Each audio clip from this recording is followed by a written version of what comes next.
அனைவருக்கும் வணக்கம். இன்றைக்கி வேளச்சேரி பகுதியில் சுயசார்பு பொருளாதாரத்தை ஊக்குவிக்கக்கூடிய வகையில் எங்களுடைய நமோ ஃபவுண்டேஷன் மூலமாக 20 நபர்களுக்கு புதிய ஆட்டோக்களையும் 60 பேருக்கு புதிய தையல் இயந்திரங்களையும் கொடுத்துருக்குறோம். இது தொடக்கம்தான். வேளச்சேரியில் குறைந்தபட்சம் அடுத்த 3-4 மாதங்களில் 1000 ஆட்டோக்களையும் கிட்டத்தட்ட 10,000 தையல் மிஷின்களையும் தேவைப்படுவதற்கு கொடுப்பதற்காக முயற்சி செய்து வருகிறோம். அதன் ஒரு பகுதியாக இந்த நிகழ்ச்சியை ஏற்பாடு செய்திருக்கிறோம். பாரதிய ஜனதா கட்சி இளைஞரணி சார்பாகவும் தம்பிகள் நிறைய வந்திருக்காங்க. திமுக தேர்தல் வாக்குறுதியில் ஆட்டோ வாங்கக்கூடியவர்கள் எல்லாருக்குமே 10,000 ரூபாய் மானியம் கொடுப்போம் அப்படின்னு 2021 சொல்லியிருந்தாங்க. அதை அவர்கள் இன்று வரை நிறைவேற்றவில்லை. அதற்கு முன்னெடுப்பாக நாங்கள் இந்த தொகுதியில் இந்த பகுதிகளில் பிஜேபி சார்பாக வெற்றி பெற்றால் நிச்சயமாக ஆயிரக்கணக்கான மக்களுக்கு எங்களுடைய எம்எல்ஏ நிதியிலிருந்து ஆட்டோ வாங்குவதற்கு உதவி செய்வோம் அப்படின்ற உத்தரவாதத்தையும் இன்றைக்கி நிகழ்ச்சியில் நாங்கள் சொன்னோம். அதனால் இந்த நிகழ்ச்சிக்கு வந்திருந்த அனைவருக்கும் ஊடக நண்பர்களுக்கும் என்னுடைய மனமார்ந்த நன்றிகளை தெரிவித்துக் கொள்கிறேன். நன்றி, வணக்கம். இன்றைக்கி இருக்கிற சூழ்நிலையில் ஏன்னா நிறைய இலவசங்களும் இருக்குது, ஆனால் மேலும் நம்ம இன்னும் உதவி பண்ணுறன்ற ஒரு சுச்சுவேஷன் வரும்போது தான் நேரு அவர்கள் சொன்னதாக சொல்லுவாங்க, ஒருத்தருக்கு மீன் பிடித்து கொடுப்பதை விட மீன் பிடிக்க கற்றுக் கொடுங்கள் அப்படின்ற மாதிரி.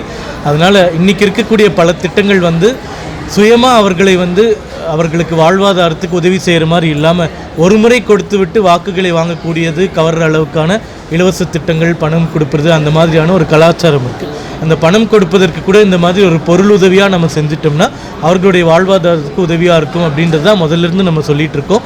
அதை வலியுறுத்துறதுக்காக தான் இந்த மாதிரி நாங்கள் எந்த பிரதிநிதியாக இல்லாமல் கூட நாங்கள் மக்களுக்கு உதவி செய்வோம் அப்படின்றத மக்களுக்கு நிலைநாட்டுவதற்காகவும் அவர்கள் மனதில் புகுத்துவதற்காகவும் தான் இந்த நிகழ்ச்சி ஏற்பாடு செய்வோம்.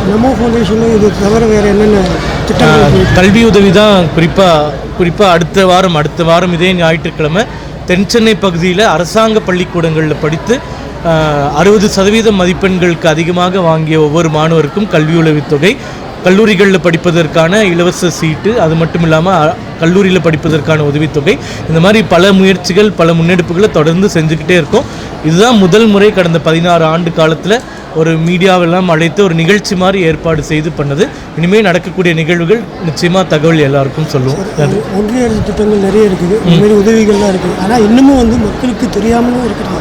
அதற்கான முன்னெடுப்புகள் இல்லை, அதற்கான அப்ளிகேஷன்ஸ் நிச்சயமாக, அதாவது பல திட்டங்கள் நம்ம நடைமுறைப்படுத்தணும்னு பார்க்குறோம். குறிப்பாக விஸ்வகர்மா அப்படின்ற திட்டத்தில் இந்த கைவினை கலைஞர்கள் எல்லாருக்குமே ஆதாரம் மட்டும் இல்லாமல் பயிற்சியும் கொடுக்கலாம், நிதியுதவியும் கொடுக்கலான்னு கிட்டத்தட்ட 2.5 லட்சம் பேர் தமிழகத்திலிருந்து பதிந்தாங்க. ஆனால் அரசியல் காரணத்துக்காக அந்த திட்டத்தையே தடுத்து கலைஞர் கைவினை திட்டம்னு ஒன்று கொண்டு வந்தாங்க.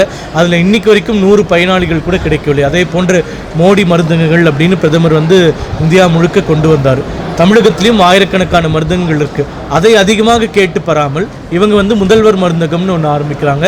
அதில் எங்கேயுமே யாருமே மருந்து வாங்குறதுனால இன்றைக்கி இட்லி மாவு இருக்கக்கூடிய நிலைமை நம்ம பார்க்குறோம். அதனால் மத்திய அரசு கொடுக்கக்கூடிய திட்டங்கள் போட்டி மனப்பான்மை இல்லாமல் மக்களுக்கு போய் சேர வேண்டும் அப்படின்ற எண்ணத்தில் இங்கே இருக்கக்கூடிய அரசு நினைத்தால் நிச்சயமாக பல்லாயிரக்கணக்கான மக்களுக்கு அது உதவியாக இருக்கும். ஆனால் அது செய்யாத காரணத்தினால் அடுத்து வரக்கூடிய தேர்தலில் மக்களே இவர்களை வீட்டிற்கு அனுப்பப் போகிறார்கள் அப்படின்றது உறுதியாக எங்களால் சொல்ல முடியும்.